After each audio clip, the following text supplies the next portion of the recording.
Good morning, good evening, and good afternoon, everyone. My name's Dax Neach. I'm from BikeRoar. We have Anthony and Donny Perry with us. Anthony, over to you. Right on. Hi, everyone. I'm Anthony Morrow, our online marketing and content strategist with BikeRoar, and I'm glad to introduce Donny Perry. And rather than recreate his bio, I'll tell you from his book, Leading Out Retail. So Donny is originally from Iowa, and he now lives in San Jose, California. He's the Global Development Manager for Specialized Bicycle Components University, or SBCU.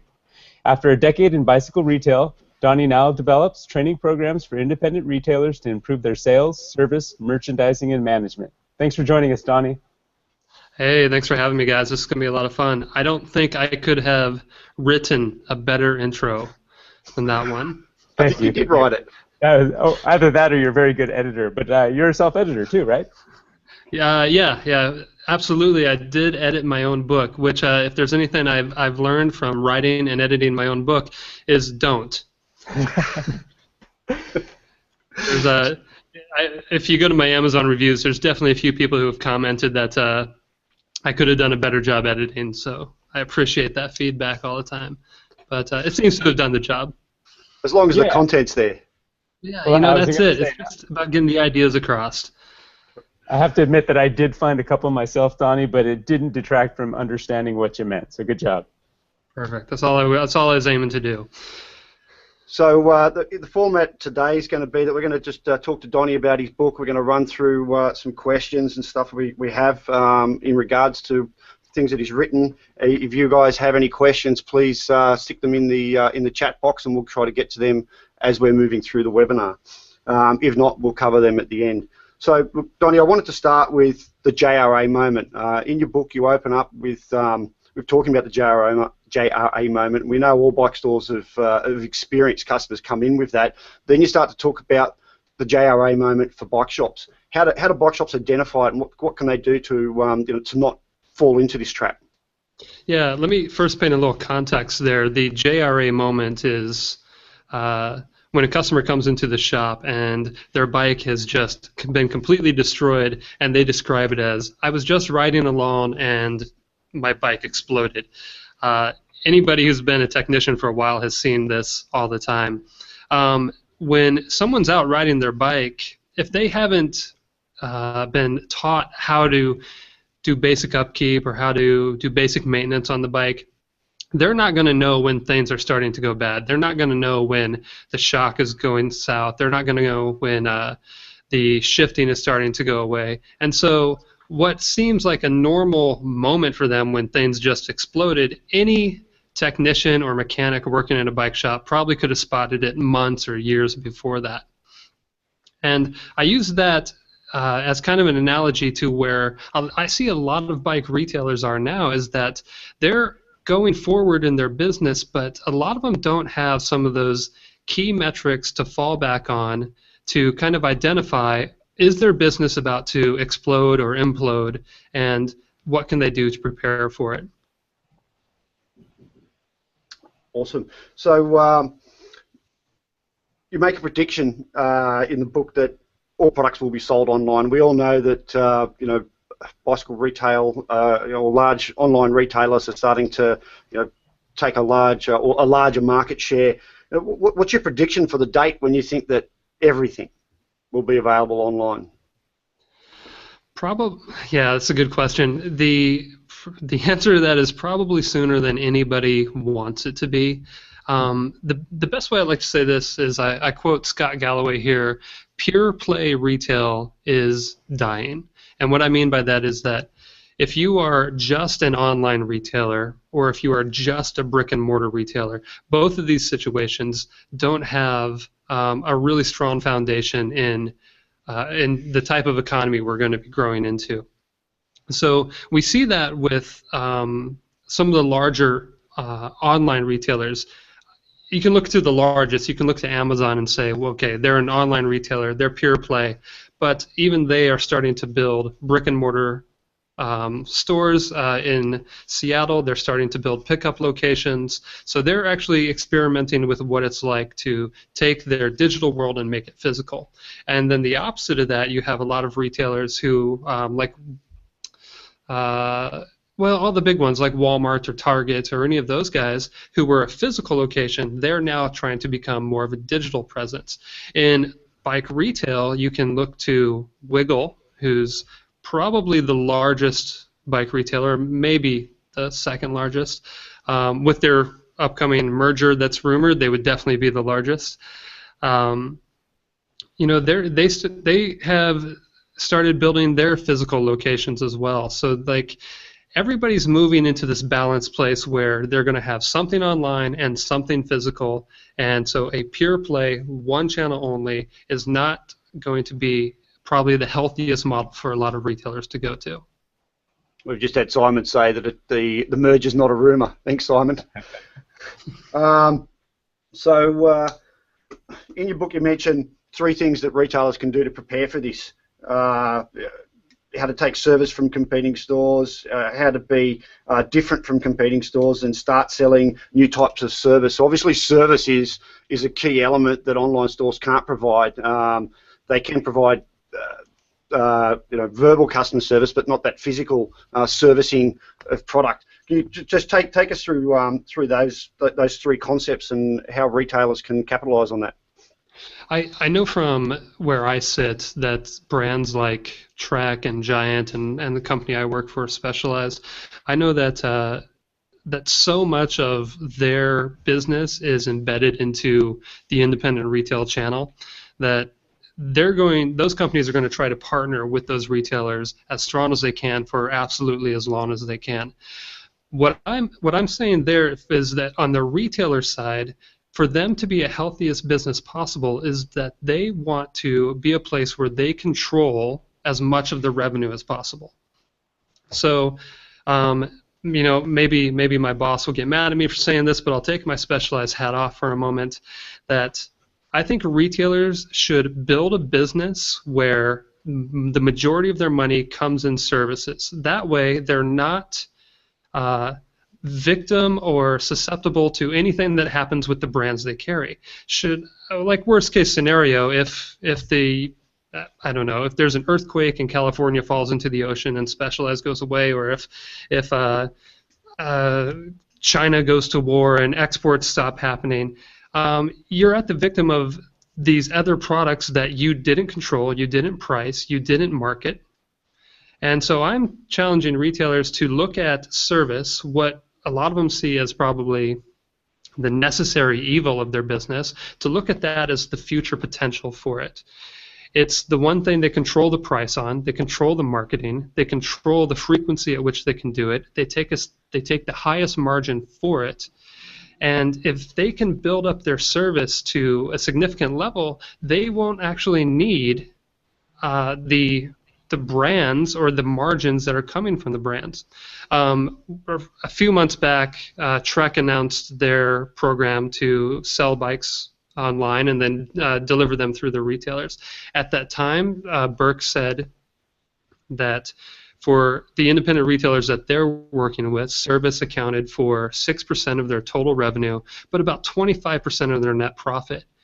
Now, the way I read that is if a bike shop quadrupled, going 4 times on their service, then they actually wouldn't need any of the margins from selling bikes or anything like that. That doesn't mean they'll still sell bikes because that's the hook to get people into the store. But if they can get service to go up, they're going to be in a much healthier place. And if the internet is a fad and the internet goes away and the margins maintain for everybody on the cycling side, well, then it's just even the double benefit. They're earning a huge amount of revenue on service and getting every margin that they can from every vendor they're working with. So I've just got a couple of quick questions. Clay is asking about is smart e-tailing the answer there. Clay, just quickly on that one, smart e-tailing is obviously a turnkey website or e-commerce solution that's specifically targeted for bike shops. They are a great solution. They can help you as become a dual channel or omni-channel business. But beyond that, there's several other businesses that can assist with that.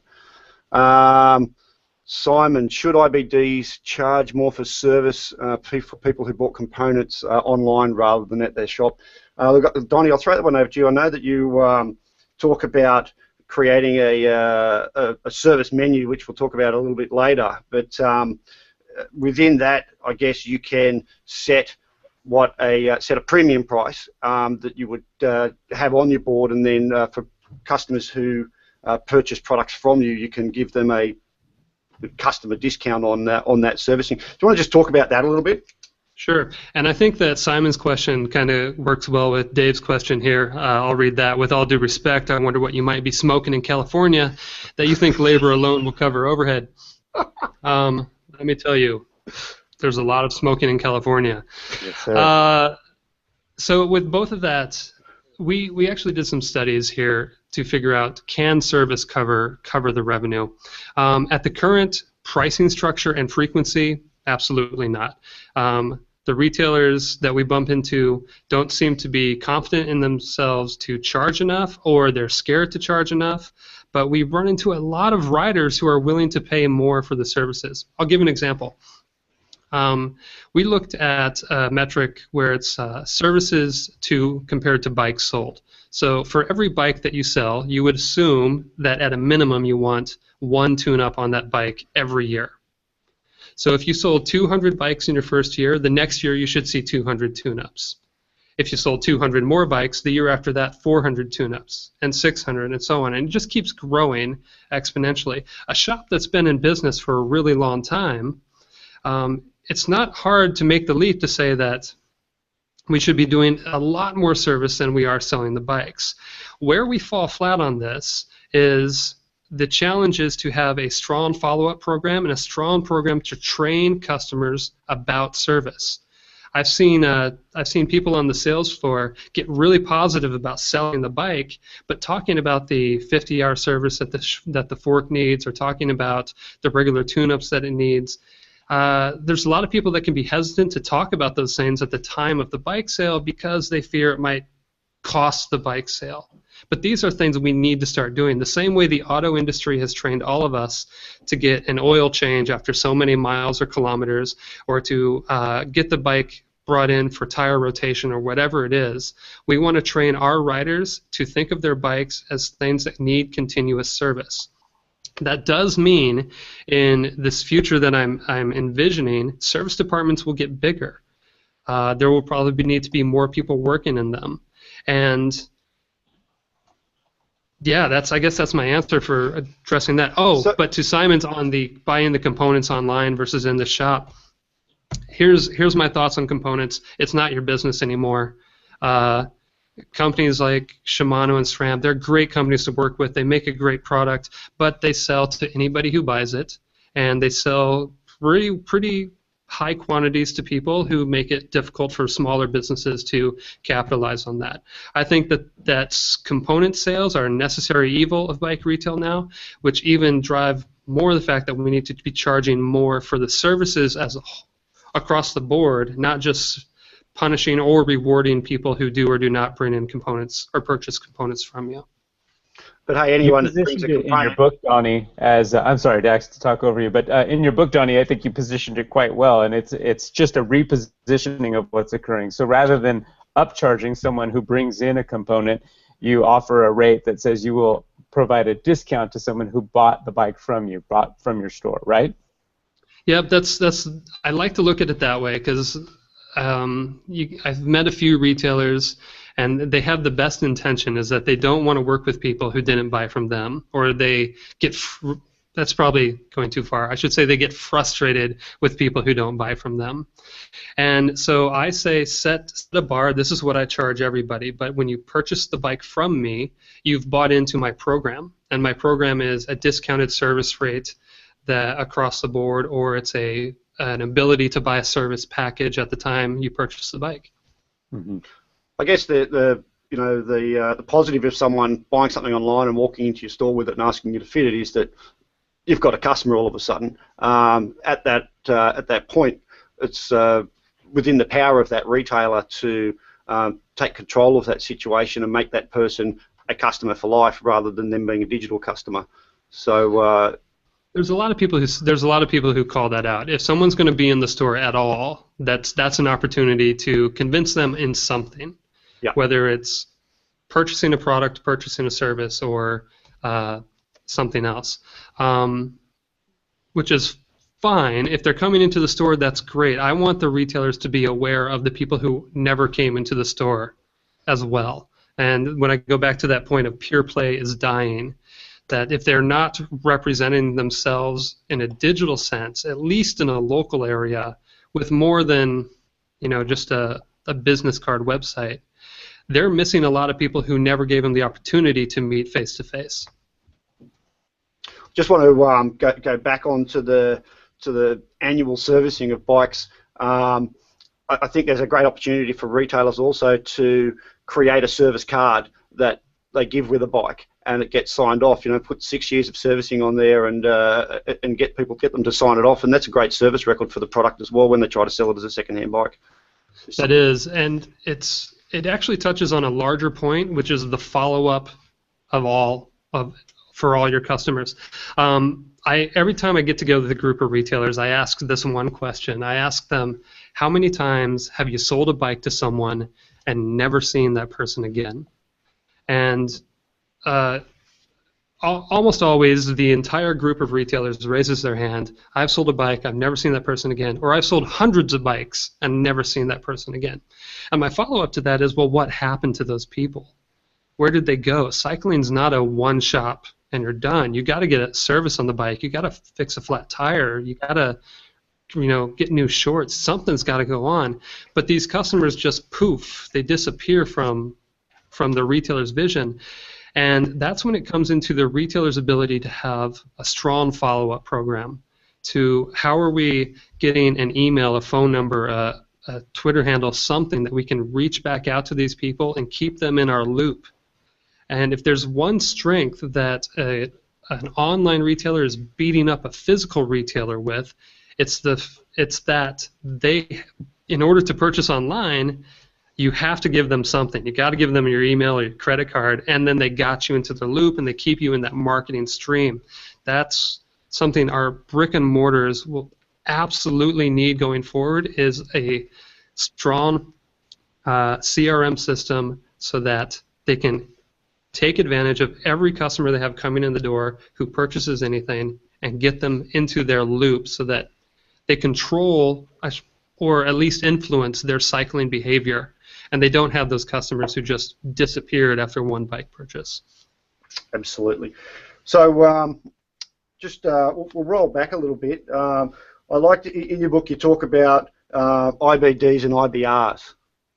You want to just touch on that for us? Yeah, so IBD is a really popular term in our industry, independent bicycle dealer.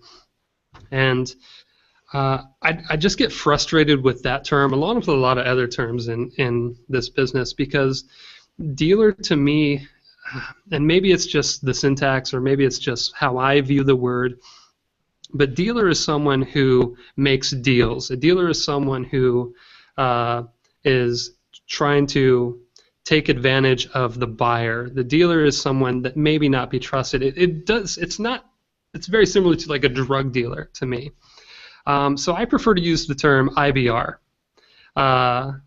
independent bicycle retailer, where retailer is someone who is about building their community, building a presence, who's about building an experience inside of the store and online, and worried about getting the customer to their end destination, which might be finishing a century ride or might be, I don't know, doing what.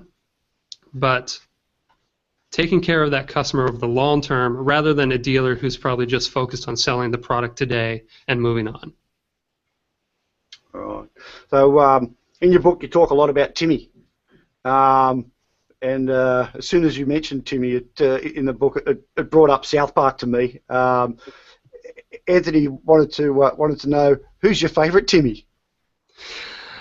Oh, well, so how Timmy came alive was when I'm working with retailers, I'd always have a retailer who'd tell me, hey, I got this guy Donny working for me, and Donny's a total, I don't know if I should keep him or what's just going on.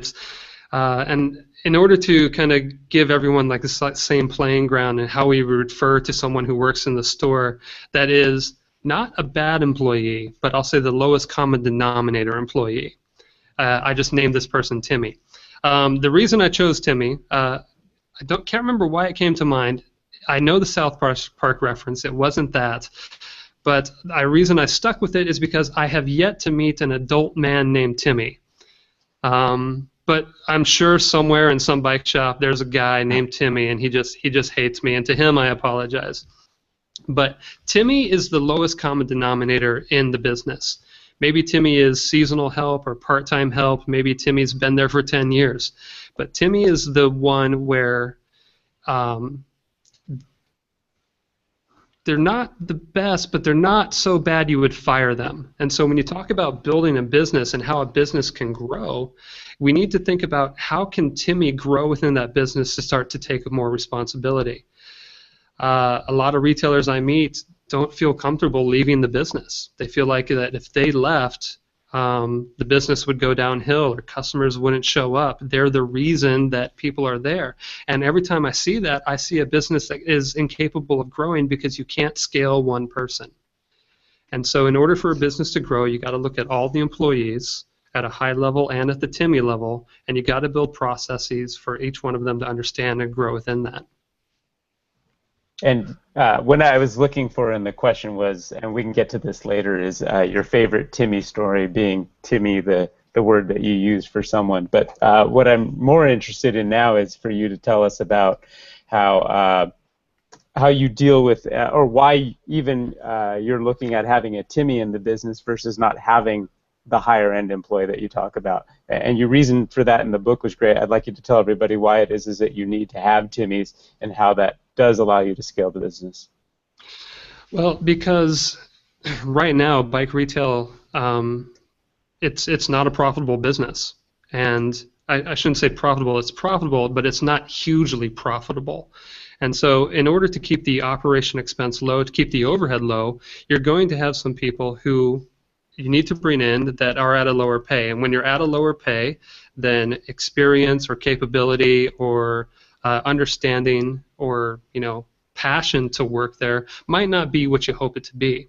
So you got to have Timmys to come in who can fill this role to keep your OpEx low. Now the way you do that well is that you have a lot of processes and training programs in place inside the store.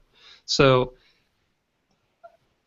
I've seen a lot of retailers where someone comes in and the person working there, they've been doing the same job for 3 years, 5 years, 10 years, 15 years, and their development is limited because the business doesn't see that training the employee or having them grow inside it as a priority. We can have businesses that have low operating expenses.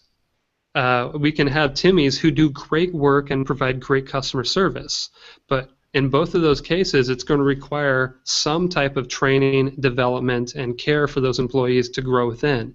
Otherwise, we're risking our customer experience to the Timmy because we didn't give them the proper training to bring them up. So, right. Timmy keeps discounting. In your book, you talk about pricing and strategies and how to overcome discounting, and one of them is to let Timmy know about the cost of selling a bike. Do you want to just talk about that for a sec? Yeah, it's really important because for a lot of people working in the bike shop, they look at the cost of the product and they look at the MAP price on it, and they see the difference there as being the total margin. So for an example, let's say the bike costs $1,000. They have it in their mind, okay, we paid $600 for this bike, therefore we got a profit of $400. So what I like to do with everybody working in a store is make sure we understand where all the money is going, because out of every dollar that comes in, we have to pay for everything. So we got to pay the rent, we got to pay the cost of the people, we got to pay any marketing expense, operational expense, capital expenditures. And when you add those up, because it's a percentage of every dollar that comes in has got to go that way, you're going to be looking Yeah, equipment or the product's going to be the most expensive thing, the bike or the jersey, the helmet, whatever. But the next most expensive thing is going to be the people. We want to try to pay our people as the best we can. After that, usually a rent or mortgage, and then our CapEx, our OpEx, or any kind of marketing cost. When I do this exercise with retailers, what I've found is that the expenses that have to go out for each one of those products is, especially on a bike, is almost always over 90%. So on a $1,000 bike, after the business has paid the bills, they're usually only taking home $50, $40 on that $1,000 bike. Then I ask the question, how much did you discount? And the most common discount is 10%. And I think it's the most common discount because the math is really easy to do. But if that's the case, if we add up the expenses to the business, and let's say for every $1,000 bike that we sell, $950 of it is already given away. If we give away a bike at 10% discount, that means we're down $50. That means we got to sell now 4 bikes at full price to start to break even again. So every discount sets you back several sales to do it. Now, I understand, if I can just riff on the discounting thing here for a moment, I understand there are times to discount when you have to, when it's, you got to get rid of old product. If it's not selling, or you don't think you can sell it, or the brand made something shitty, yeah, you got to put that stuff on sale. A lot of people made a mistake in that scenario, or a lot of people could have made a mistake. If you're trying to get new customers, if you want to have, that's what those big tent sales or big winter sale or blowout, you're trying to get new customer acquisition. That's great if you have an effective follow-up program to take advantage of knowing who these new customers are. In these cases, it's great. If you're trying to do competition matching, it's a little more nuanced in how you handle it.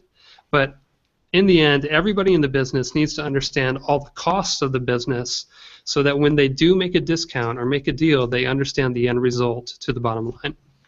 So there's a clear distinction between discounting and a sale. Within one of the sales techniques is that when someone asks for a discount, rather than Timmy just saying yes, they can turn around and say, hey, look, if you want some bikes on sale, we've got them over the other side of the shop, let's go over and have a look at them, to try and avoid that discounting. But I guess the retailers need to, or the Timmies need to understand the difference between discounting and a sale. Right. So I guess from that we'll move on to strategies for moving a customer's expectation of value. This really excites me, and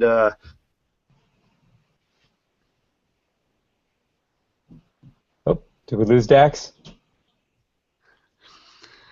I think we lost him. Do you know where he was going with that idea of moving a customer's expectation of value? Luckily, I have a little bit of notes. So we were talking the psychology of value, really, and then helping customers understand the value that the IBR is bringing to the relationship, and getting them in some ways training the customer. And I know that might sound a little bit psychological, like trickery, but really just helping them understand the point of view that you need them, so that they can understand the value that you're bringing in the relationship, you being the IBR. Oh, right. Are you back with us, Dax? yeah, I'm back. We lost you for a bit, but I think Donnie's going to help us get going, and you can steer him if he's not hitting the way you thought.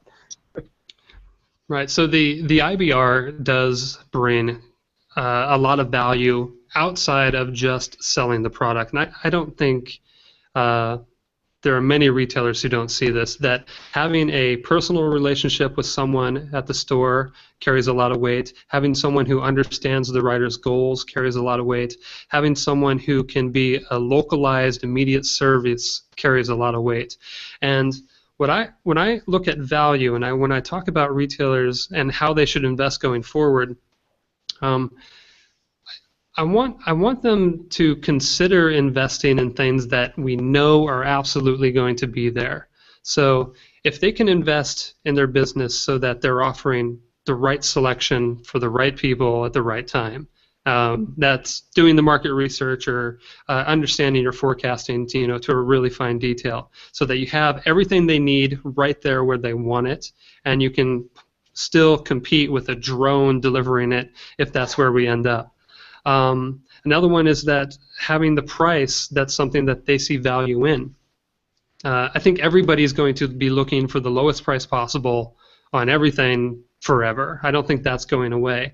But having good business systems and operations on the back end to be able to offer that low price, that takes some work. That takes a lot of work from them, and some cuts where they may not want to make cuts. But in the end, it's good for the customer value and the health of the business.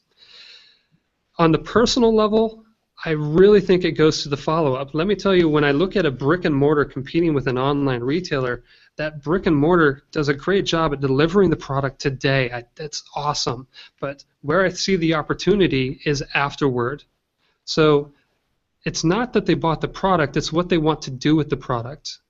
Did they want to commute? Did they want to race? Did they want to just spend more time with their family? And if the retailer can figure out how to insert themselves in these moments, how I can help them be the best commuter, how I can help them perform at that race, or how I can help them ride with their family. Now, if that is smaller services like just offering clubs or communities that they can go into, that's great. If it's more advanced services, I've seen retailers who will actually have some type of coaching or consulting in their business. I've seen a few retailers even go so far with like service maintenance, where they would take a mountain biker out to the trail, and then they would have them run a course over and over again and tune the suspension on the side of the trail. And of course they charge for it, they make great money on it. So there's all these opportunities after the point of sale where a retailer can create value, and I think that's going to be the hook for every customer. If you get them to where every time they think about a bike, their first thought defaults to your store, it's going to happen because you created some value outside of just delivering a product. So I watched one of your videos, and you spoke about things that are going to change and things that aren't going to change, in the next 5 and 10 years, and you touched on that people are always going to want the best price. So the margin that IBRs get at the moment is not going to change. It's not going to get any better. You talk about businesses, making gains and surviving through having better systems and processes. So things are more streamlined. People are performing their job better. Do you want to just talk about that? That whole checklist idea. Yeah, Jeff Bezos of Amazon said that there are two ways to run a successful company. One is to work very, very hard to be able to offer customers to be able to sell at a high margin. The other is to work very, very hard to be able to offer customers a low margin. Jeff went on to say that they both work, and Amazon is firmly in the second camp. Bike retail right now is in the business of working extremely hard to try to get customers to pay a very high margin. Now, that's not to say that selling at a discount is a bad business idea. I think there's a lot of proven models there. But if our goal is to get them to work at a very high margin, then we're going to need absolute incredible experiences on the front end. So an incredibly well-merchandised store, incredibly comfortable store, great staff that's presenting well, that just have kind of an enthusiasm to be on the floor. In order to do that kind of in a way that we can scale it, we got to build processes into the business. So it's simple things like a checklist for opening the store, a checklist for restocking in the middle of the day, a checklist for how a tune-up is done. I find it unfortunate that I can go into a lot of the retailers that I work with, and if I talk to one person, I get an experience, but if I talk to another person, it's a totally different experience. And then on to the third person and so on. It's processes that allow the store to give a consistent experience to their riders, no matter who's helping them. That's why we got to have that in the business. And that allows us, that once we have that foundation, that allows us then to kind of evolve our how well our store looks or how well our store is marketed, so that we can try to earn that high margin from the rider. Yeah, sorry, Dax.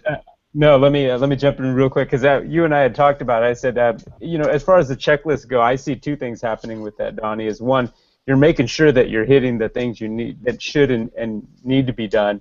But it also is, for me, I was seeing a parallel to how automation happens on, the online shopping type side, where you're starting to put things in place to seek out efficiencies to not only make sure things are getting done, but they're getting done the best way possible. So as that would translate to an IVR, we're talking about, potentially operational economic efficiencies, and then, like you said, the next step being allowing you to now move your attention to doing better on these other ways. Is that right? That's absolutely right. It's one thing is that people generally don't like checklists or systems. People respond well to the moments when they feel like they're being creative, or they feel like they have such an understanding of something that nothing could fall through. I've been working in retail for a long time, and I've been working in the industry for longer.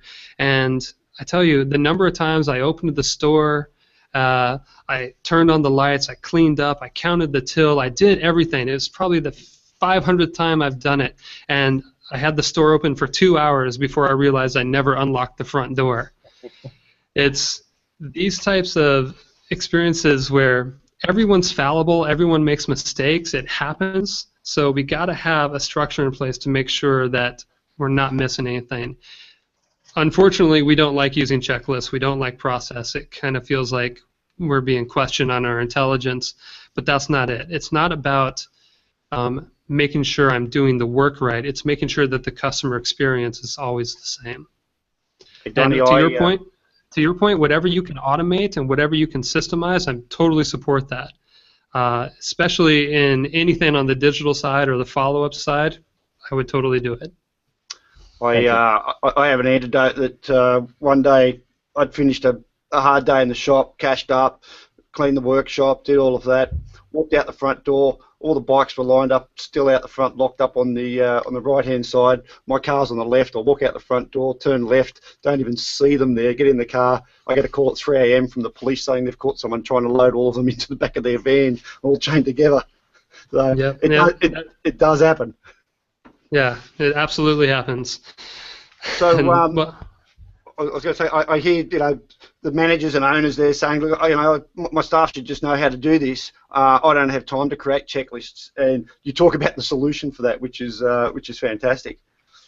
Yeah, the worst thing I think is if the owner or the manager of the store tries to go back and creates a checklist for every single task that needs to be done, because one, that's boring as shit. Two, you're going to have to, approach people you've had working for you for however many years and tell them that you want them to do a new process, and that's always uncomfortable. So instead, what I do is I would have the entire staff build the checklist out. So you go to the person who's the best person at doing a tune-up service, and you say, listen, I want to make sure everyone's doing it the way you do it. Can you write out your system, and then we're going to grade everyone on your system. And then if there's someone who does merchandising well, have them write the process out. Or if there's a sales process on the floor that you really like someone does, have them write it out. The job as the owner and manager is to edit and revise that list, not to create every one of them. And then an added benefit, whoever creates the list takes ownership of that process in the store. So if I'm the technician and I wrote the checklist for how to do a tune-up, well, damn sure every time I do a tune-up, I'm at least going to be doing it to the level that I said everyone should be doing it at. And so you give them this ownership and development opportunity within the store as well. So in your book, I was looking for the low-hanging fruit, something that was easy that retailers could do quickly. And I saw hours of operation as something that was a really low-hanging fruit and a really easy thing for retailers to change to increase their business. You want to just touch on that for us? This is a controversial subject, hours of operation. The question I go back to is, are the hours set for you or are they set for the customer? In the States, we have banker's hours. So banks are only open from 9 to 5. Monday through Friday. On Saturday, they're open for like 4 minutes, and on Sunday, they're closed. So if you ever want to use a bank in the U.S., that means you probably have to take time off of work to go use the bank. And it's a reason why foot traffic in bank is just plummeting. A lot of bike retail suffers from a similar ailment where the hours are set when people would have a hard time visiting the store. We did a study in the States where we looked at 100 bike retailers in 17 different cities, and we compared those to 100 sporting good retailers in the same cities. So we looked at bike retail on one side. On the other side, we looked at companies like REI, Lululemon, Cabela's, or hiking stores, running stores, stores that would probably appeal to a similar customer. And we said, all right, when are these stores open and when are bike shops open? And on average, Monday through Friday, bike shops were closing 2 hours before any of the sporting goods stores were. And so we started to measure traffic against that, and we found that sporting goods stores were getting more and more people later in the night. So some low-hanging fruit. If at any point in the year a bike retailer is, when they open their doors, if they have people waiting outside, that's a sign that maybe they could benefit from staying open earlier. Or if they have people who are in the store when they're trying to close, that's a sign that they could benefit from staying open later. In Australia, in the US, people are working longer hours, and definitely in the major cities, their commute times are getting longer. So Monday through Friday, if they're getting off work at 5:30 or 6 and they have a half hour to an hour commute to get home or to your store, we're looking at 7 o'clock by now, and that's when most bike shops start to cut the lights out. So consider just staying open a little bit longer and the advantage of it. Now, why it's controversial is because you have a limited amount of staff and we're asking them to work longer. Yep, but if we expand our hours, then it should work out that you're making more money. I'm not asking anyone to expand hours for the sake of expanding hours. Expand hours when customers will be there to buy. And when you have more money, then you have the ability to have possibly different shifts of people or hire extra staff at those offset hours. Two examples I like from this. I found the bike shop in the world that I think opens the earliest, and it was a bike shop in Dubai. They opened at 3:30 in the morning.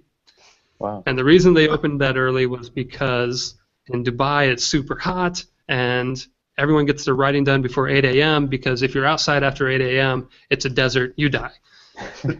So they were open when their riders needed them to be. And I look at a lot of bike shops and I think, all right, when do people ride on the weekend? Morning. For the most part, I think people ride in the morning.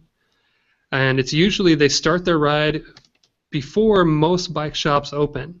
So I imagine if that one bike shop said, you know what, I'm going to be open before the ride, I wonder how many more people they'd have coming in to get a quick tune-up, to buy a tube, to get some nutrition, to do something, and to get that chance to kind of take that new customer relationship from them. It's definitely something to explore, but it's a unique case for every business. I wouldn't say it's across the board every retailer should do it, but I think every retailer should understand the effect their hours have. Two things on that real quick. Sorry, Dax. The first one, so you would expect that there would be at least $1 for dollar, if not a positive $1 for every hour that you expand your hours. I mean, you're going to do it because you're either going to break even or make more money. And when I say break even, I mean break even on that sale and potentially be looking beyond that the relationship for more dollars beyond, right? Right. Absolutely. Okay. You have to. I'm not saying anyone should do this for the sake of doing it. If you're not at least breaking even, it's not going to be worth it. Got it. The other thing was, I'm glad to say that I know, in my riding that I know a few shops that are open before that 7 or 8 a.m. ride, and there's always a flurry of people going in to get their last-minute tubes, nutrition. It may not be the big sale right away, but it's always appreciated when you can show up to a shop for a ride and find out that they're open and can take care of what it is you want to get or need. Yep, and I've seen other solutions to this where, if we're low on staff but we want to be able to provide some of those things, there's a company called Bike Fixation. I'm going to get their name wrong. I apologize. Maybe we can hit some show notes afterwards. But okay. They sell vending machines that are specific for bike equipment.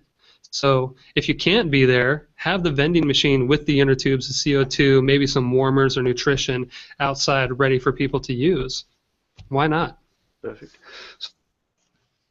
Dax, did we want to, I think because you and I had talked in preparing for this about, so you change your hours, which is awesome, right? You've realized that there's going to be a dollar benefit in doing that, getting more service to your customers. I'm looking at the book and the page where you mentioned it. You said that there's a lag in the time from when you do that to when people actually start to realize that your hours have changed. Right. Dax and I were saying we think that today's social media, the electronic world, can really help you get that known faster. Any particular tactic in doing that versus just changing the hours up on the window or the door? Yeah, this is a good question, and it applies to any business that has a seasonal wave to it as well. If you got a bike shop that goes into a deep winter, most of those retailers cut the hours down to control expenses there as well, and so they have this time of the year where their hours change. Mm-hmm. Or if a retailer wants to change their hours, customers usually get trained over time. Just like we're trained to go to the bank between 9 to 5, if the bank changed their hours and no one told me, I would still think they're only open till 5. So there has to be some type of marketing effort if we're going to do an hour change. And yeah, social is a great way to do that. Any type of Facebook promotion, I would encourage that. Any type of making sure that everything online is updated, our Google business page, our Facebook business page, making sure that those hours of operation are always changing.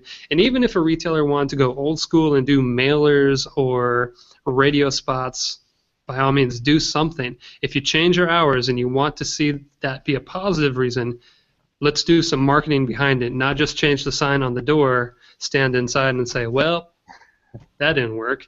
We actually got to kind of get our message outside of the walls of the business. Probably some market research prior to that would be helpful as well. They could put a survey in the store to say, what time would they like us to open, what time would you like us to close, and get some feedback from their actual customers.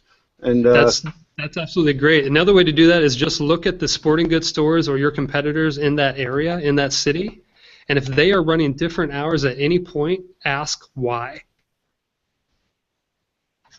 Absolutely. All right, Anthony. Hey, sorry. I was taking such good notes. Let's see. We had the low-hanging fruit. So we covered the hours as far as low-hanging fruit number 1. So if for our IBRs that are listening in today, they're running right now trying to figure out what hours they're going to change. What's the next second lowest hanging fruit that you'd like to turn them on to? And before you answer that, though, the conversation again Dax and I had in preparing for this is that we think there are a lot of IBRs who would benefit from reading what it is that you have to say and taking it all and giving it a big hug and saying that if I do this, I'm going to get ahead of about 50% of my competition, because we think that there are a lot of IBRs who mean well but may not necessarily be doing any of this to the level that you've brought it to. So stepping aside and saying that, well, we can't do it all today, what is the next thing that maybe they could pick off on the long list of things that you suggest for them? It's a good question. And I don't know if my answer is going to go in the direction you intended, but I think one of the biggest things retailers can do to save time on the sales floor and working with their customers, first, it's kind of a two-parter. The first is there's a billion-dollar question. There's a question that a lot of retailers are not asking that will help them immensely on the retail floor, helping their customers. And that question is, what research have you done? Customers are coming into the stores with more information. Many times they know more about a bike than any one person working on the floor knows about that bike. So asking what research have you done gives you an idea of budget, experience, where they are in terms of their purchase cycle. That speeds up the sales process immensely. That's the first one. The second low-hanging fruit is get some type of contact information from this customer and remind them about service. So whether that's an email or a phone number, whatever it is, get something to contact them back with and hit them up on your service offerings afterwards. So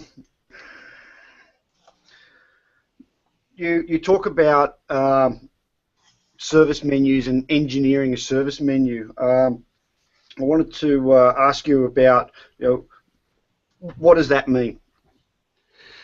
Menu psychology and menu design is a pretty big thing. The folks who like design a menu for a McDonald's, where they place every single letter on that menu can affect billions of dollars in transactions. So I took a close look at service menu and bike retail, and here's what we found out.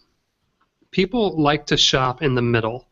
So you want to give them a range of offerings, and they'll always kind of balance out in the middle. So 4 or 5 offerings on a service menu is what I aim for, because it provides a good middle.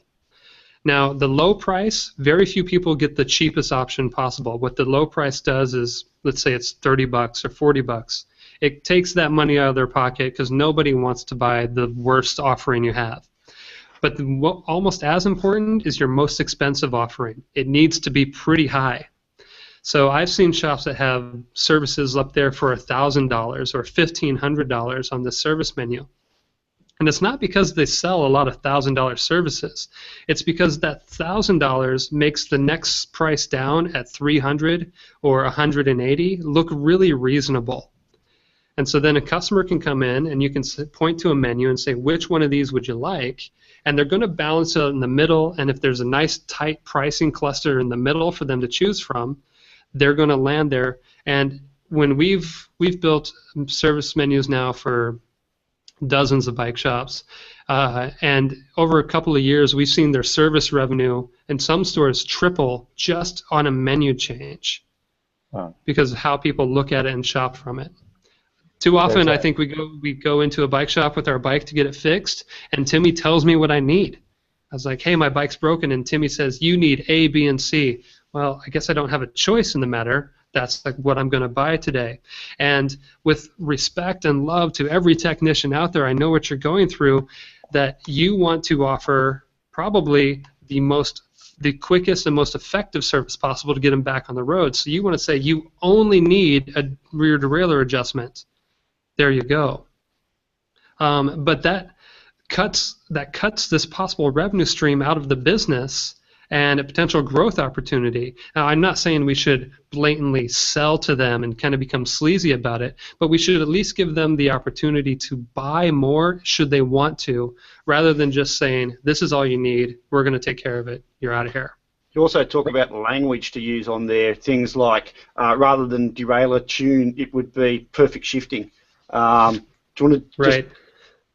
Yeah. We understand words like if I have to adjust the caliper mounting, or if I got to do, set the limit screws, or if I got to adjust a bottom bracket. This is language we understand, we get it. But for a lot of the people coming in the stores, like, what is a limit screw? Where is it? What is a caliper? How do you adjust it? Where is my bottom bracket? I don't want you to touch me. Like, it's these words that they don't understand. So yeah, moving into perfect shifting, great braking, or wheels that are running straight, or inflated tires, things they understand will be a lot better. Now, if you have a customer who wants more technical talk, luckily we got the brains to give them all the tech talk we want. So Donny's got a full list of those in his book, so if you wanted to get some more information on that, you can grab a copy of his book. Sorry, Anthony. Yeah, well, no, I was going to say, so I have a copy, obviously read it, and I think that one of the things I remember Donny mentioning was, like, along with saying, instead of saying I'm going to tune your derailleur, by saying perfect shifting, it's that opportunity to expand the sale in a non-sleazy way, meaning that sometimes the technician or the consumer may not know what it will take to get perfect shifting on that bike, meaning that it may not just be the derailleur. You may have crappy cables and housing, and maybe even your shifters are broken, and until somebody gets that in the stand or gives it a test ride to figure it out, you don't know. So if the end goal is to give perfect shifting, it may not just be that derailleur. There's your upsell opportunity right there. Absolutely. Perfect. So you've changed the name of the salesperson. I have. Do you want to explain the reasoning behind that? Oh man, so like the word dealer, I never liked the word salesperson.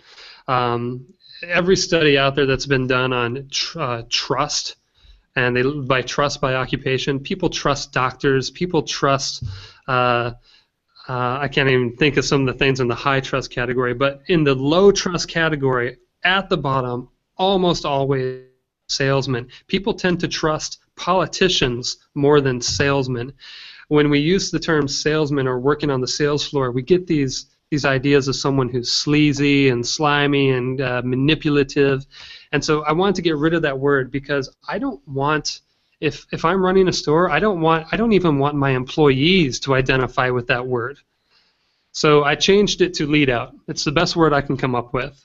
I like it because in competitive road cycling, there's a lead out and there's a sprinter. And that lead out is the person who completely sacrifices themselves to deliver that sprinter to the line, give them the win.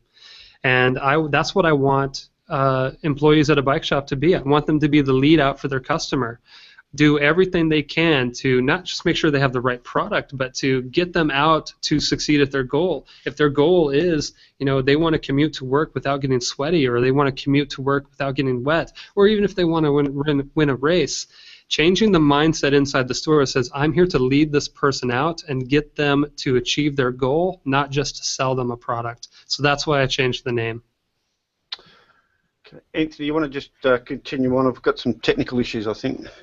Yeah. Well, we'll backtrack just a moment to say you also changed the name of shop mechanic. So quickly, what do you use? And same logic, I suppose. Yep, I use the term technician. Again, and maybe it's just in the States, or maybe it's just North America. But the mechanic is someone in that corner garage that you're not quite sure on their experience, but you go to save a few bucks.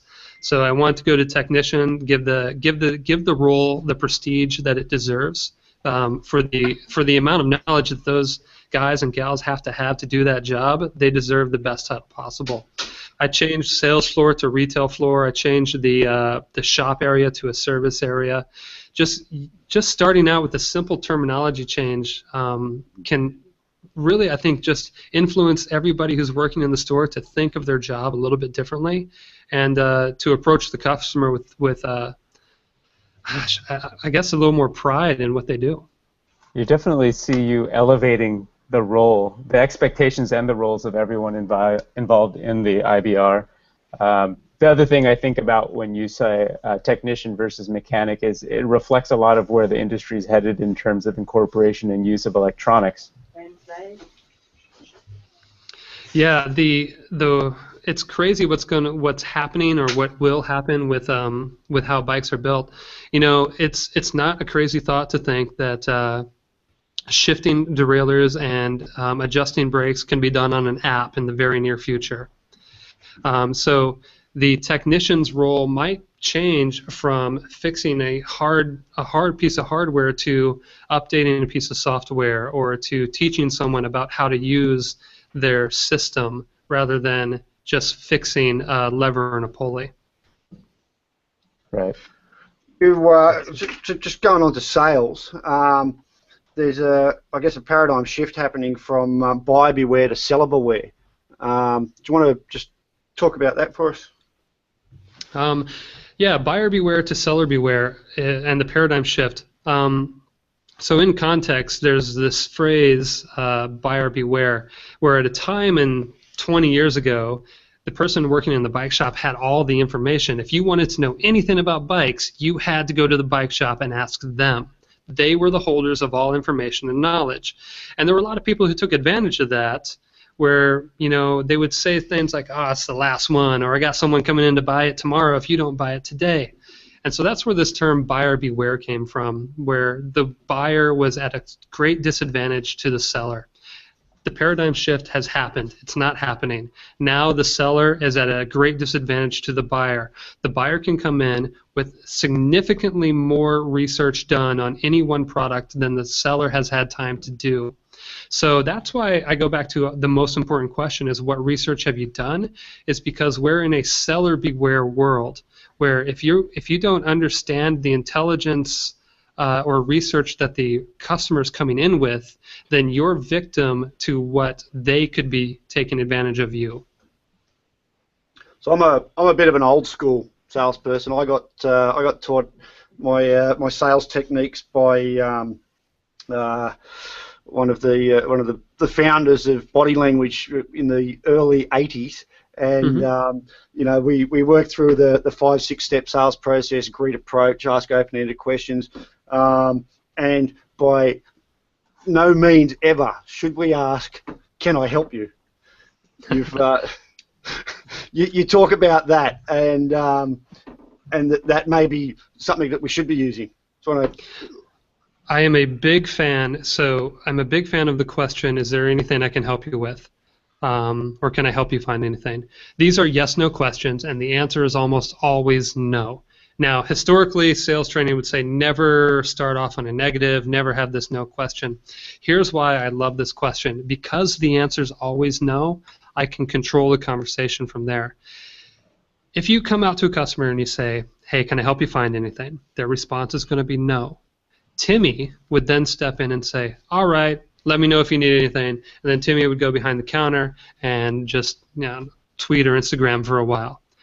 That's not what I'm looking for here. What I'm looking for is Timmy to take control of the conversation. "Can I help you find anything?" Customer says no. Then Timmy says, "No problem. I'm going to check back with you in 5 minutes." Customer always says okay. This gives Timmy control of the conversation and allows them to come back in. "Do you have any questions yet?"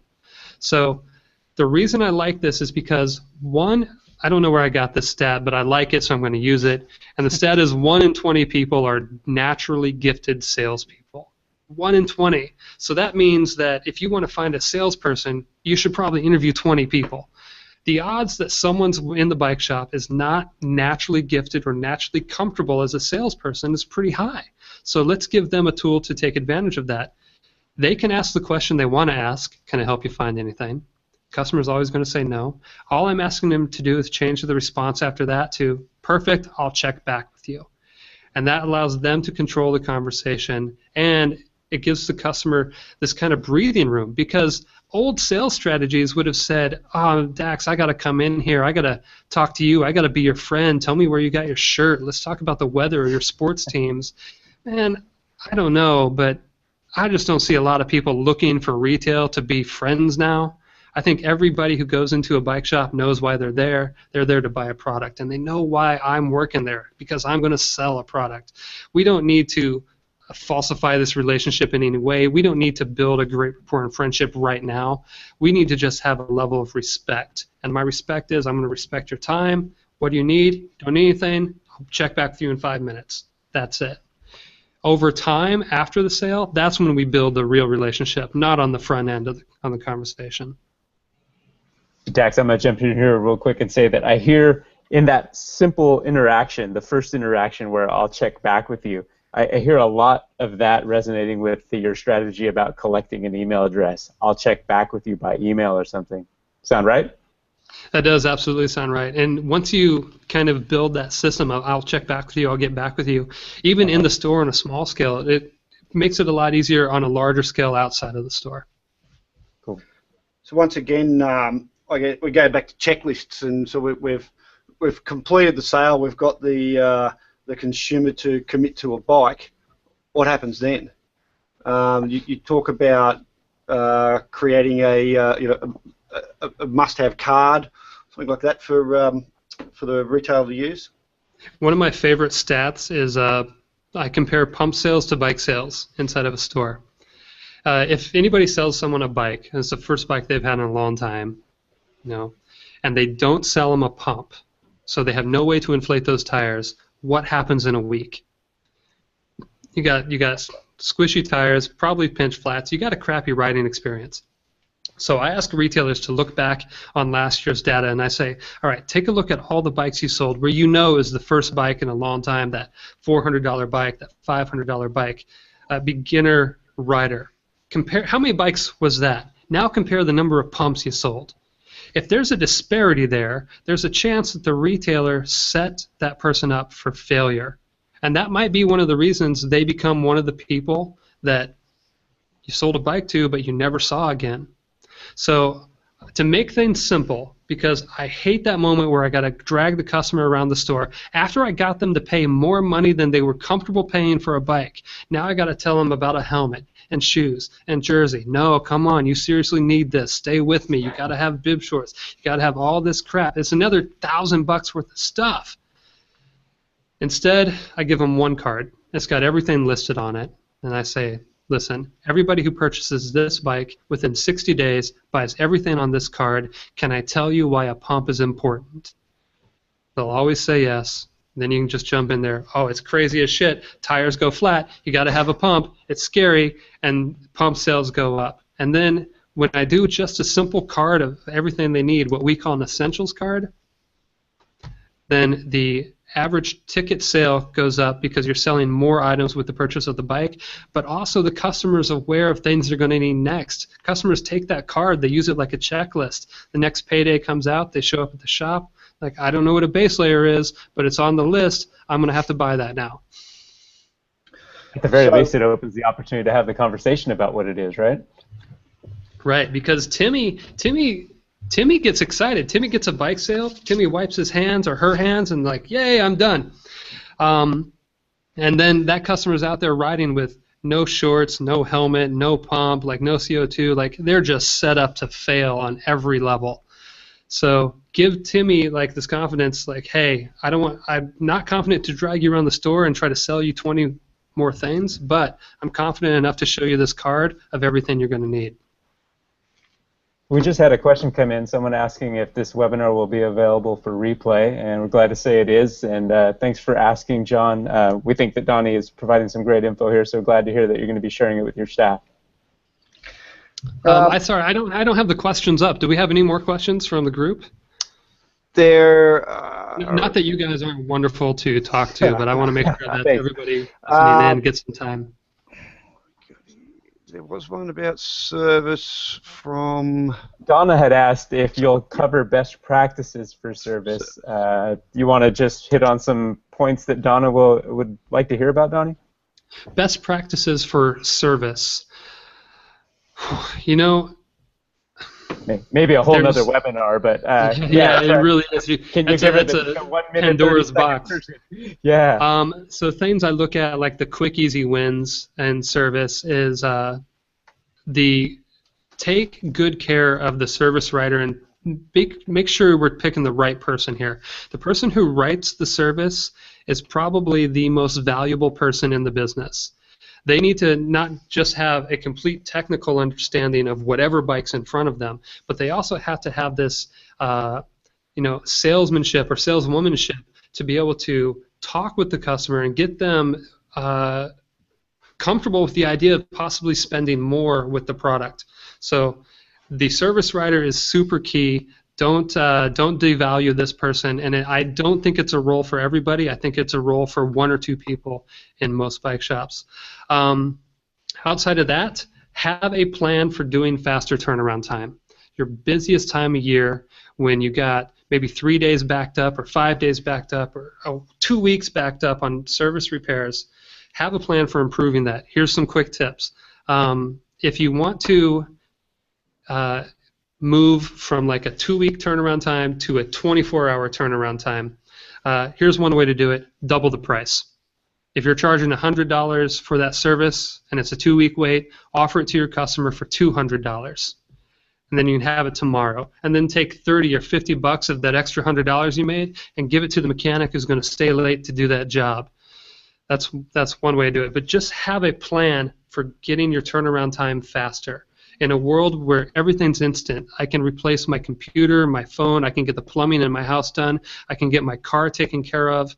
And all of these are arguably more technical items than a bicycle. I can get all of those done within the day, and yet bikes are taking me 3, 5 days, sometimes even longer. Oh, but another trick, is that if you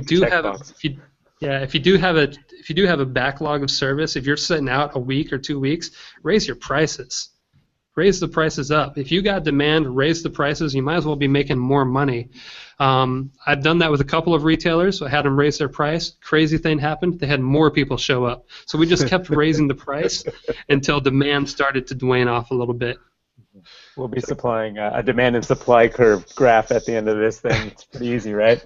Absolutely. John has asked, can you touch on connecting with other local dealers that provide similar, or competing with other local dealers that provide similar propositions and engagement? Yeah. So that was a Jonah who asked that? John, yeah. John. Okay. So I'm always a big fan of whenever there's a community of retailers working together to build the community of cycling rather than competing for the market share that's available. So whatever needs to happen there, whether that's a phone call or an email or to build some type of meeting of the key bike shops in that city to get everyone on the same page, great. I don't think everyone's going to agree on pricing structure or even service packages. I think that that's going to be someone's competitive advantage. Someone's going to look at that and say, you're doing that, I'm going to do it for $10 cheaper, and I'm going to try to take some market share.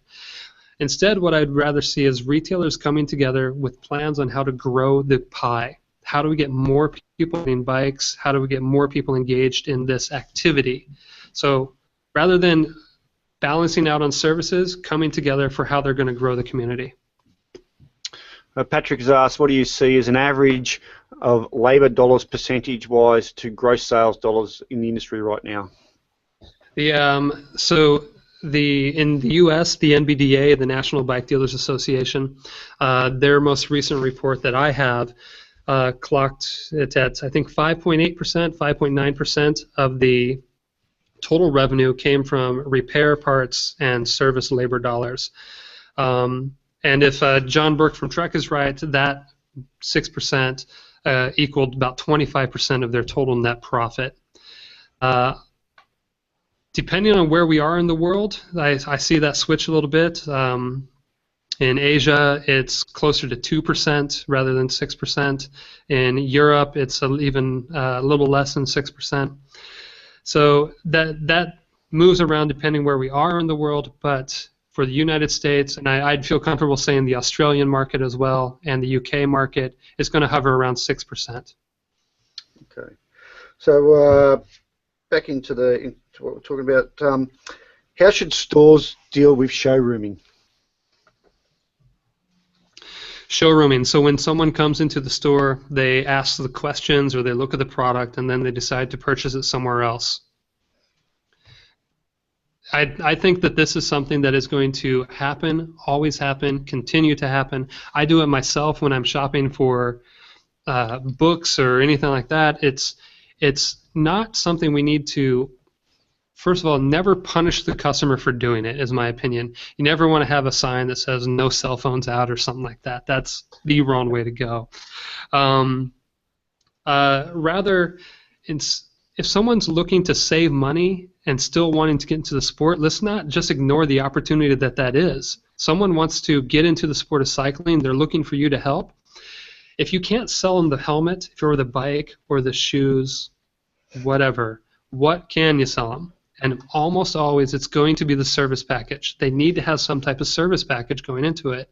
So maybe it's, hey, if you purchase a bike with me, we sell you 6 tune-ups for the price of 4 with the purchase of a bike. That's one of the benefits of coming in with us. If you choose not to get the bike with us, I still want to tell you why these service packages are going to be needed, why the assembly is going to be needed, or how I can help you put together a list, create a consultation hour where we can go on any of these websites and build the perfect bike for you.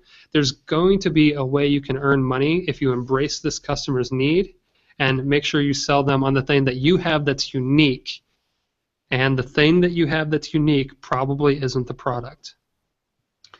I've worked in short stores where the owner wanted us to charge a $20 to try on shoes that obviously came off the price of the shoes if you bought them. Any comments on that? Say it one more time for me. So we used to charge $20 to try on shoes because you'd get people coming in showroom and they take up, an hour of your time and then walk out and go buy them online. So we would charge them up front and say, hey, look, if you want to try on shoes, it's $20. We'll take it off the price of the shoe at the end if you purchase. Any thoughts on that? I can't think of a shoe store that I've ever been to that would do that. It would stop. It would absolutely stop me from buying the shoes from there for sure. Yeah. It would do that. Outside of that, I think retailers need to choose their partners pretty wisely here, and if they can choose a shoe vendor or a helmet vendor or someone that isn't selling it through some other channel in there, One of our then do commenters, it. Simon, mentions that they try to look for items that aren't available online. So it sounds like Simon's doing that well. Yeah. I think Or if maybe they are, I should say to Simon, if they are offering it online, they should be offering it at the same price you're selling it. Right. And then the other thing that you mentioned is it goes back to your original statement about services and selling things that definitely aren't online, like bike fits, right? Right. Yeah, so I could sell that pair of shoes, but cleat placement, there's hundreds of stores who sell a cleat fitting for a shoe. I mean, that's an opportunity. And I would bet that if you charge $20 for a cleat fitting, I bet you're probably going to earn more money in terms of net profit off that $20 cleat fitting than you would off of a $200 pair of shoes. There you go. It's a great idea. We got from Sharon, how should bike stores deal with negative reviews online that are very often incorrect and inaccurate? That's a good question. When you get something that's totally fraudulent or someone like totally crazy, I know that with Yelp they have a whole team of people who help you work through that. You can call them up and they look at your previous history of reviews, and if there's something that's totally outlandish, there are times you can have that removed. First, we should always contact the customer, get a hold of them, see if we can figure out what's going on. But every business is going to have an outlier. Every business is going to have someone that's ruining the pool with a bad review. The goal is to outweigh that with a pile of good reviews.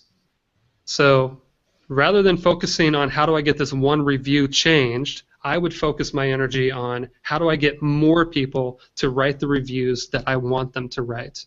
So focusing back on the service you're doing to the customers you have, not getting caught up in that one person on the internet who's giving you a bad day. Cool.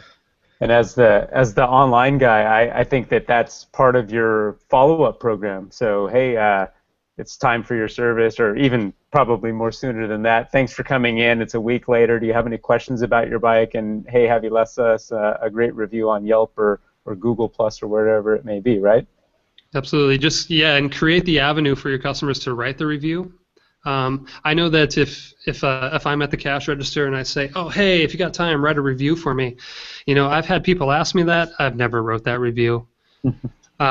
But if there was a quick and easy email that came through, or even better, I would say a text message, because send a text message with a link. Hey, if you had a great service, hit this link, write a quick review. We'd really appreciate it. That's a winning move, in my opinion. So at the very least, you should be asking for it, and then that's the first step. But like you said, that might come in and out. The next step is to ask for it in a wonderfully mindful and savvy way. Text message, Absolutely. Email, or even you can engage them on social media channels now. Yep. Make it as easy as possible for them to do it. Provide the link directly to where they need to do it. So we've spoken about admin, we've spoken about service, we've spoken about sales. I wanted to move the conversation a bit towards marketing. Anthony, you want to kick off there? Yeah, so a lot of what we do, or all of what we do, is online. So we're giving consumers information about bikes, providing them with technical specifications on bikes as well as reviews, and just general information about cycling. So we're educating consumers and giving them that information, and then moving them to a shop. What can shops be doing to be capturing eyeballs and the attention of somebody who has done the research? Like you said, they're probably as knowledgeable or more knowledgeable, but now they're looking to buy. So how, if I'm a shop somewhere, do I get that customer to my shop? I think the most underutilized tool in marketing right now is the one that is probably the most boring, and that's Facebook. I think that when people go out there and they say, you read those stats that Facebook sign-ups are waning. Of course they're waning. They're running out of people to sign up. Everybody is on Facebook. There are more people on Facebook than any religion in the world. And so you got to have a strategy there. Now, Facebook is no longer free, though. If you go and use your Facebook business page, I would expect if you're just putting something up, posting, I would expect 0 people to see that. Facebook is now a pay-to-play business, and you want to have a strategy there that gets people on board. Here's the trick. It's not using your marketing to sell people on something. It's not about presenting the product that they wanted to have at the right time, but it's about having a constant stream of distraction online.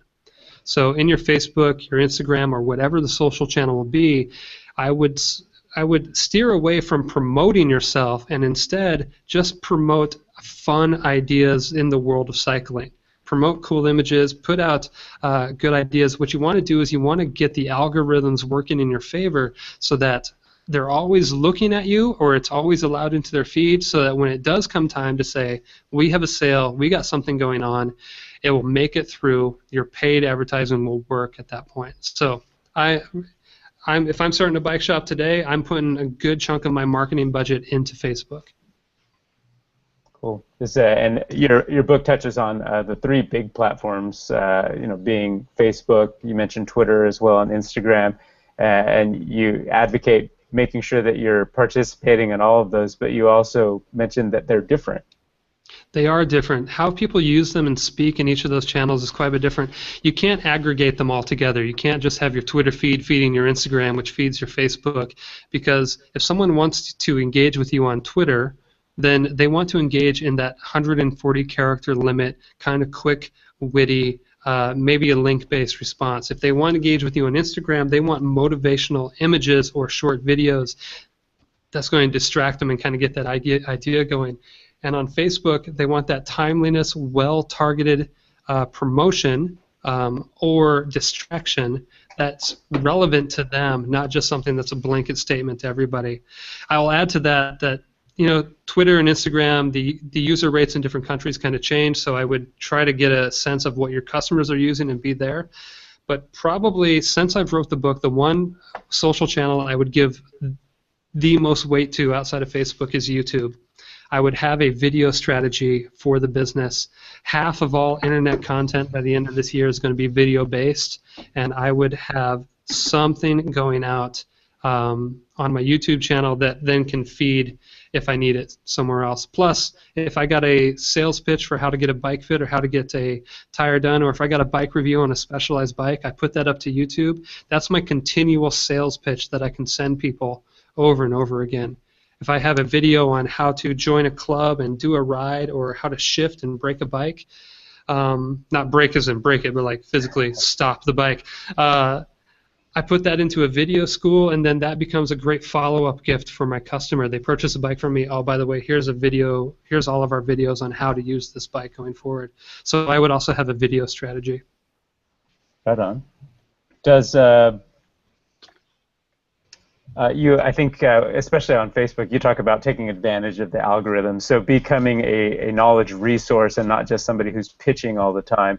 I think maybe you mentioned, is there a particular ratio, 20 to 1, 40 to 1, finding any sweet spots, and how many sales posts versus just those good ones? Yeah, the ratio that I use is, in terms of how I use my time online, I'd say less than 15% of your time should be done doing promotions. Mm-hmm. Well, that's where, come buy this product, come click this link, come join us, do this, we're having a sale, we have something new. Less than 15% of your time being that. Everybody understands on their own social channel, like your personal channel, that you don't like to be sold to or you don't like ads. But sometimes when we go into our business mind, we throw that out and we think, all right, post nothing but ads on my channel, knowing that nobody really wants that. Instead, what we want is a distraction. So most of the time, you want to distract people, and I'd say focus on customer service, keeping a conversation going, or just showing a great amount of gratitude or inspiring people on the channel. That's 85% of your time on social. Should retailers look at employing a Timmy to do that? What's the strategy there? I know that as businesses move from a VSB to an SMB, the need to market becomes greater, but the ability to do that becomes less. As a VSP, a couple of posts here and there is enough to drive enough business. How does an SMB deal with that? I'll answer the question by asking you a question. If I said there's 1,000 customers outside the door, would you want to send your best employee or would you want to send your worst employee to go talk to those 1,000 people? I would probably say that after a service writer inside the store, the second most important role where you need someone really talented and skilled is going to be in your online marketing. So it's not a Timmy, it's not a high school job, it's not, oh, hey, you got an Instagram account and you got 300 followers. I bet you'd be good at handling my Instagram account. And because you're giving this person the identity of your business, you're giving them complete control to talk to all of these people before they come into the store. I don't think it's a job for someone just willy-nilly. I think we got to make sure we're hiring the right person. And if we can't hire them, we got to get the right training. If you can't find the right training, Google it. There's plenty of online schools for free that teach people how to use any type of social marketing out there. Yeah, it's something we can't overlook it. Where do you see data aggregators in the scheme of things? Obviously, we're a data aggregator. I will let everyone know that at BikeRoar. What's your honest opinion of data aggregators, Donny? I think every business has a possible benefit to help other businesses. So, I know one of the goals of BikeRoar is to drive people to the shop. And when I talk to Chica and she says, it came from her history of wanting kind of third-party information that's balanced and then directed to the place that would have that product in stock, I think that's great. And if you can partner with companies like that, that's awesome. I don't mean to give you guys a sales pitch, but I'm all for it as long as it's beneficial to my business. And from the looks of BikeRoar, it doesn't seem to be like it's going to turn into competition anytime soon. Sure. So we talk about connecting back with our existing customers. It's often said it's 20 times easier to sell to an existing customer than a new customer. How much importance should retailers place on email marketing as a marketing tool? Quite a bit. That's another one where people say, oh, email marketing, it's dying. No one likes email, and that's true. No one really likes email. There was a time like when we loved email. Like there was a movie. It said, "You got mail." Or remember when the internet came out and our computers would be like, "You got mail," and we're like, "Oh, hell yeah, I got some mail." Now, if your computer's like, "You got mail," you're like, "Oh, I don't know." But email marketing's still a thing. Open rates are nowhere near as good as they could be. If you have a 10% to 20% open rate, that's an amazing open rate. But if you got 5,000 emails and you're opening up 10% of them, that's 500 people reading your thing. And you know what? To have a message go out to 500 people, I think that's worth crafting the email. So you got to build that base out. You got to go after email marketing. I would absolutely have that as a focus. This is another area where you got to have a good writer. You can't just kind of put an email together, hey, this is happening, blah blah blah. But especially on the title or the headline of the email, you got to have a great bit that hooks people in quickly. So it's again, if this isn't an area where you feel you're skilled, should we be hiring for it? Should we be training for it, or should we be learning about it? It's going to be going after it. Here's what you don't want. You don't want the bike shop down the street or the online retailer that you're trying to compete with. You don't want them having a better email strategy than you and talking to your customer more than you are. Yeah, I think if you're not doing it, you can be guaranteed someone else is doing it to your customers. I think the other thing that's important about email marketing is to create a strategy similar to what you would do with social media. Is you need that to be entertaining. If you just fill it with product, no one's ever going to look at it. So there needs to be some content in there that helps people or the consumers want to look at. Yep. And sorry to you and to everybody listening, but I'm gonna have to cut it short here pretty soon. So if there's some final questions, we can round up with. I think I'm pretty much done. Anthony, what have you got for us? I'm going to double check our Q&A here, make sure that we haven't overlooked any good questions or statements. But we've actually, good timing, we've gone through the end of the list. You talked about the things dear to my heart, which is social media and email marketing. So thanks, Donny. You talked about capturing the email at the beginning and doing the follow-up, and those are things that you can be doing. Let's see here, Q&A. What do you have, Dax? Did we miss anything? I think my Q&A stream died a while ago. I'm not too sure. We'll just give the mic right back to you, Donny, and see if you have any closing statements. Otherwise, before I do that, though, I'll remind everyone that, yes, this webinar will be on replay. So those of you who have subscribed or didn't make it, you'll get an email reminder. Here we are following up to let you know. And those of you who are on too will also get that, so that if you want to tap into it later to refresh your memories or to share it with your staff, so we'd certainly encourage you to do that.